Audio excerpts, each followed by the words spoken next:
우리에게 주시는 하나님 말씀은 히브리서 12장 1절에서 11절 말씀입니다.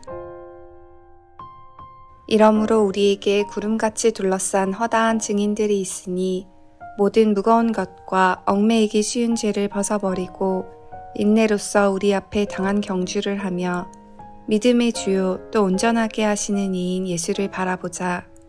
그는 그 앞에 있는 기쁨을 위하여 십자가를 참으사 부끄러움을 개의치 아니하시더니 하나님 보좌 우편에 앉으셨느니라. 너희가 피곤하여 낙심하지 않기 위하여 죄인들이 이같이 자기에게 거역한 일을 참으신 일을 생각하라. 너희가 죄와 싸우되 아직 피 흘리기까지는 대항하지 아니하고 또 아들들에게 권하는 것 같이 너희에게 권면하신 말씀도 잊었도다 일렀으되 내 아들아 주의 징계하심을 경히 여기지 말며 그에게 꾸지람을 받을 때에 낙심하지 말라. 주께서 그 사랑하시는 자를 징계하시고 그가 받아들이시는 아들마다 채찍질하심이라 하였으니 너희가 참음은 징계를 받기 위함이라. 하나님이 아들과 같이 너희를 대우하시나니 어찌 아버지가 징계하지 않는 아들이 있으리요. 징계는 다 받는 것이거늘 너희에게 없으면 사생자요 친아들이 아니니라. 또 우리 육신의 아버지가 우리를 징계하여도 공경하였거든 하물며 모든 영의 아버지께 더욱 복종하며 살려 하지 않겠느냐. 그들은 잠시 자기의 뜻대로 우리를 징계하였거니와 오직 하나님은 우리의 유익을 위하여 그의 거룩하심에 참여하게 하시느니라. 무릇 징계가 당시에는 즐거워 보이지 않고 슬퍼 보이나 후에 그로 말미암아 연단받은 자들은 의와 평강의 열매를 맺느니라.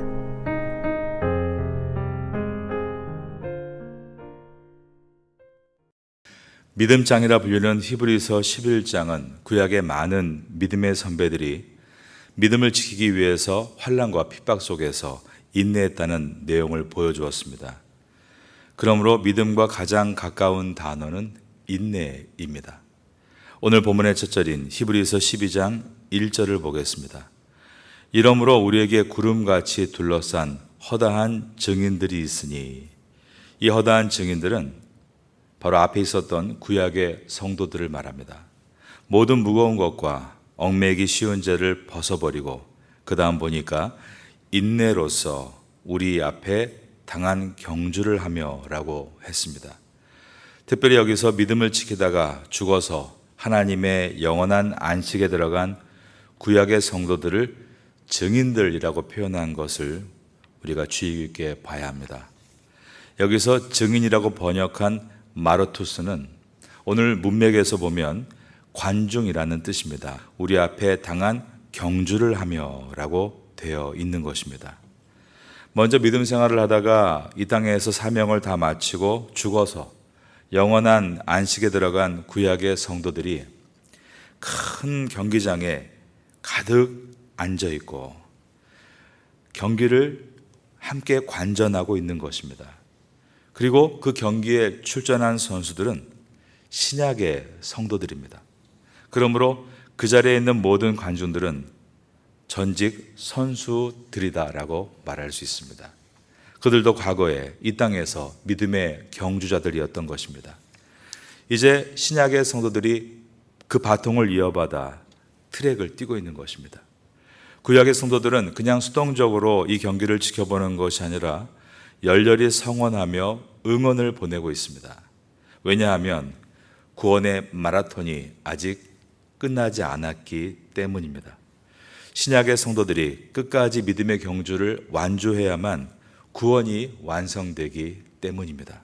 그러므로 신약의 성도들이 뛰고 있는 경주는 믿음을 지켜나가는 경주입니다. 존 버년이 쓴 철로역정이라는 책이 있습니다. 철로역정은 시작 부분에 지은이가 꾼 꿈의 내용이다 되어 있기 때문에 이것이 가상의 이야기임을 보여줍니다. 나는 그 굴 안으로 들어가 잠을 자다가 꿈을 꾸었다. 꿈속에서 나는 한 남자를 보았는데 무거운 짐을 지고 손에는 책 한 권을 들고 있던 그는 이윽고 책을 펴서 읽기 시작하는데 읽어 내려가면서 몸을 떨며 울고 있었다.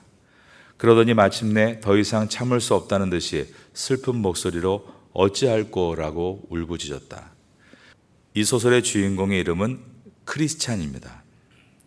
이 크리스찬은 성경에서 읽은 내용을 그대로 믿음으로 아내와 자식들에게도 자신의 고민을 털어놓았습니다.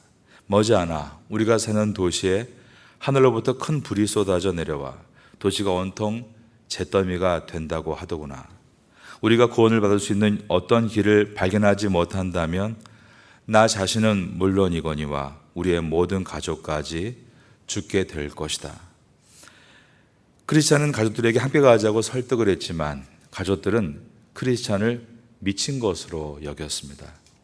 크리스찬은 가족과 이웃의 반대와 조롱에도 불구하고 자신의 죄의 짐을 벗기 위해서 멸망의 도시를 떠나 시온산 꼭대기에 있는 천성으로 향하는 긴 여정, 필그림을 시작하게 됩니다.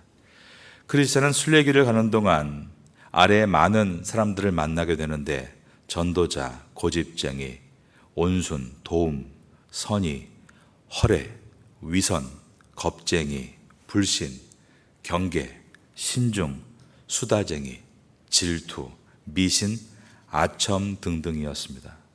크리스찬이 멸망의 성을 출발하여 천성의 무사히 도달하기까지 지나갔던 장소들은 다음과 같습니다.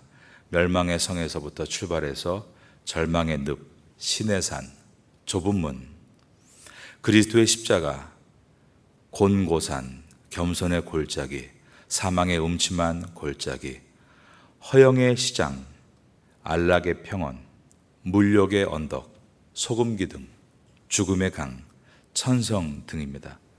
이 작품에서 크리스찬은 십자가 앞에서 짐이 벗겨지는 경험을 하게 되는데 이 내용을 우리가 오늘 히브리서 12장 1절에서 볼 수 있습니다. 자, 1절 말씀 한번 다 같이 읽겠습니다. 시작. 이러므로 우리에게 구름같이 둘러싼 허다한 증인들이 있으니 모든 무거운 것과 얽매기 쉬운 죄를 벗어버리고 라고 했습니다. 이 짐은 죄악의 짐이라고 했습니다. 얽매기 쉬운 죄를 벗어버리고. 철로역정에 보면 크리스찬이 곤고산 중턱에서 긴 의자에 앉아 두루마리를 읽다가 졸기 시작합니다. 그리고 급기야 깊은 잠에 빠져버렸습니다. 믿음의 경주자가 자신의 본분을 잊어버리고 나태함에 빠졌다는 표현입니다. 그리고 깨보니 두루마리를 잃어버리고 말았습니다. 그래서 크리스찬은 두루마리를 찾기 위해 왔던 길을 다시 돌아가며 후회하는 장면이 들어 있습니다. 여러분에게도 여러 가지 시험이 있을 것입니다. 우리 마음에서 일어나는 시험과 밖에서 일어나는 시험이 있고 정신적인 시험도 있고 육체적인 시험도 있습니다. 예상했던 시험도 있고 예상치 못했던 시험도 있습니다. 직접적인 시험도 있고 간접적인 시험도 있습니다. 이러한 시험을 어떻게 극복할 수 있는가? 11장 2절을 보겠습니다. 믿음의 주여 또 온전케 하시는 이인 예수를 바라보자. 여기서 예수님을 믿음의 주라고 표현한 이 주라는 헬라어는 주인이란 뜻인 큐리오스가 아니라 선구자라는 뜻인 아르케곤입니다. 즉 믿음의 선구자 되시는 예수님을 바라보자라고 한 것입니다. 우리가 삼아야 할 모범의 푯대가 오직 예수 그리스도시다라는 뜻입니다. 왜냐하면 예수님께서는 완전한 인간으로 이 땅에 오셔서 인간이 당하는 모든 시험을 다 이겨내신 선구자시기 때문입니다. 예수님께서 공생애를 시작하실 때 먼저 성령님의 이끌려서 광야로 가셨죠. 성령께서 이끄신 그 광야에서 예수님께서 만나신 일은 마귀의 시험이었습니다.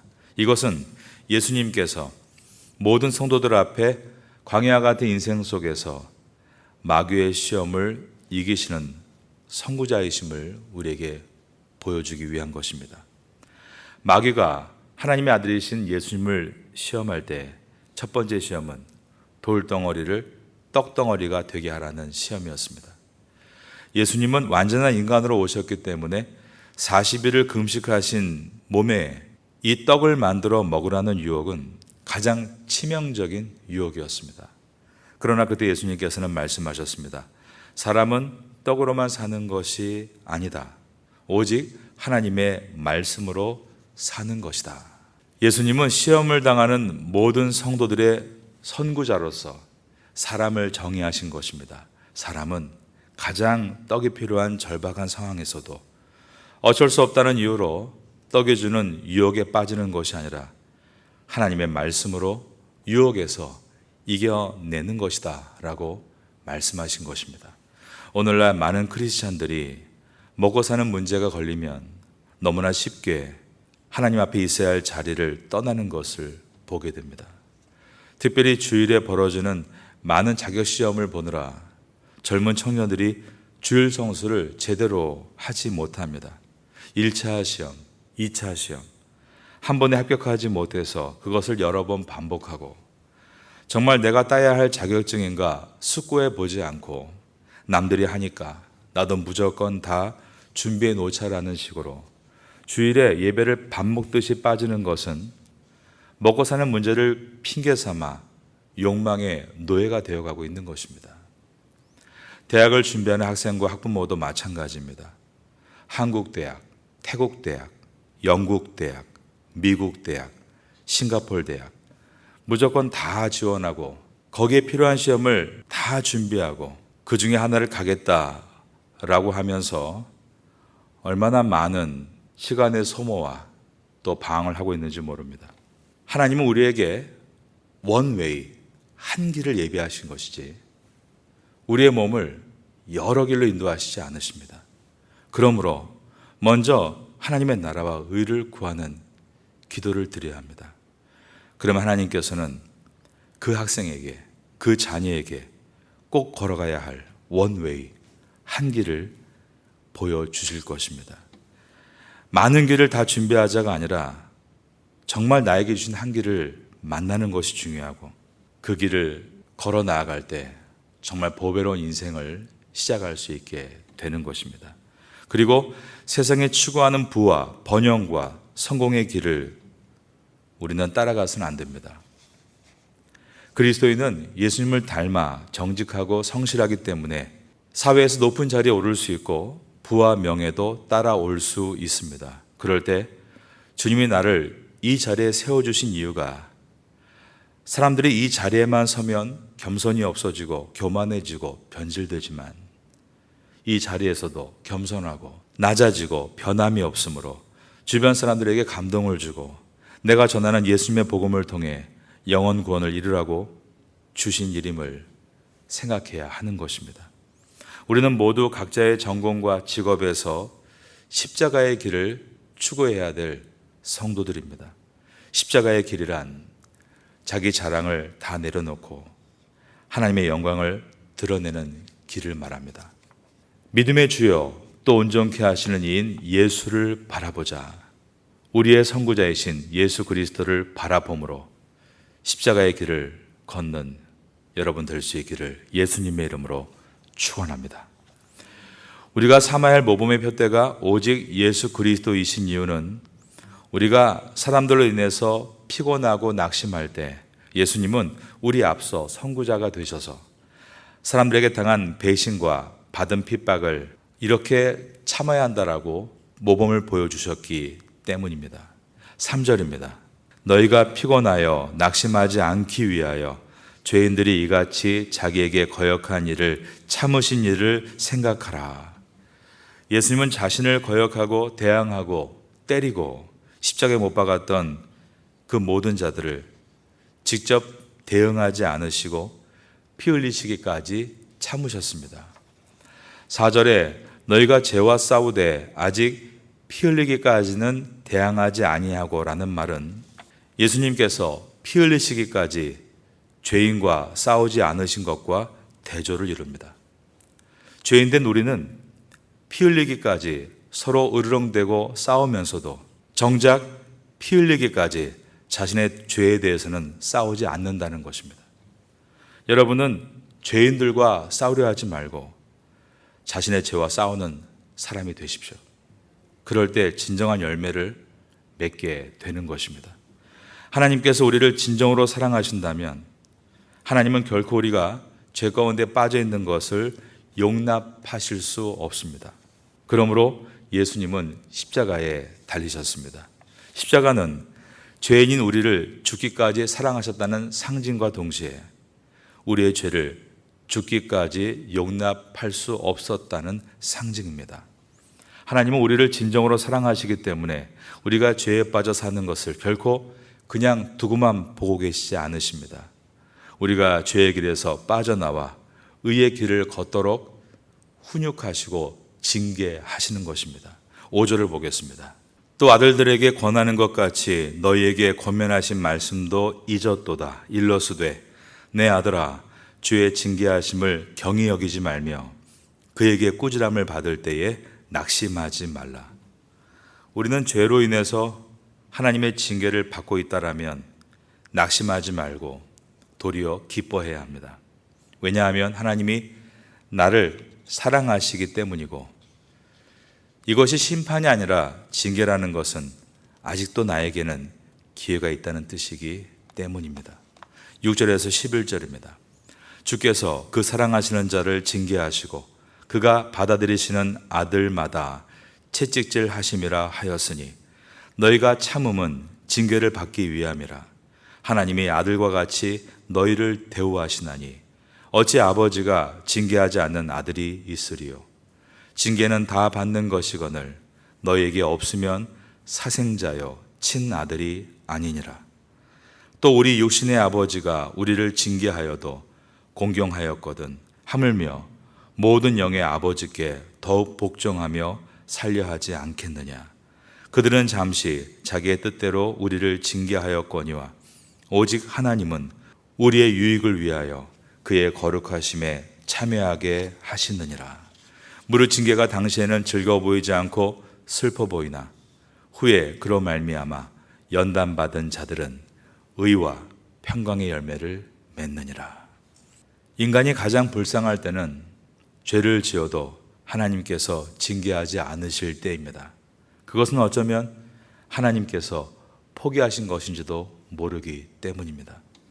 그러나 우리가 죄를 지을 때 환경을 통해서, 상황을 통해서, 그리고 내 양심을 통해서 징계의 아픔이 온다면 그것은 감사해야 할 일입니다. 나에겐 아직도 변화의 기회가 있고 하나님은 여전히 나를 기대하시고 기다리고 계신다는 신호이기 때문입니다. 우리는 창세기 13장에 나와 있는 소돔이 멸망하기 직전의 모습을 생각해야 합니다. 창세기 13장 10절에 보면 여호와께서 소돔과 고모라를 멸하시기 전이었으므로 여호와의 동산 같고 애굽 땅과 같았더라. 이 말은 하나님께서 소돔과 고모라를 포기하셨다라는 뜻입니다. 그러나 하나님께서 그 당시에 아브라함은 포기하지 않으시고 아내를 여동생이라고 말할 때 징계하시고 다른 여인을 통해 아들을 낳을 때도 징계하심으로 결국 아브라함을 아브라함으로 만들어 가셨습니다. 마찬가지로 우리가 잘못된 길을 걸어갈 때 징계가 있다면 하나님 아버지께서 나를 보배로운 믿음의 사람으로 만들고 계시다는 것을 기억해야 하는 것입니다. 무릇 징계가 당시에는 즐거워 보이지 않고 슬퍼 보이나 후에 그로 말미암아 연단받은 자들은 의와 평강의 열매를 맺느니라. 세속에 물던 나의 심령을 말씀과 성령으로 연단을 받아 마침내 의와 평강의 열매를 맺는 여러분 될 수 있기를 예수님의 이름으로 축원합니다.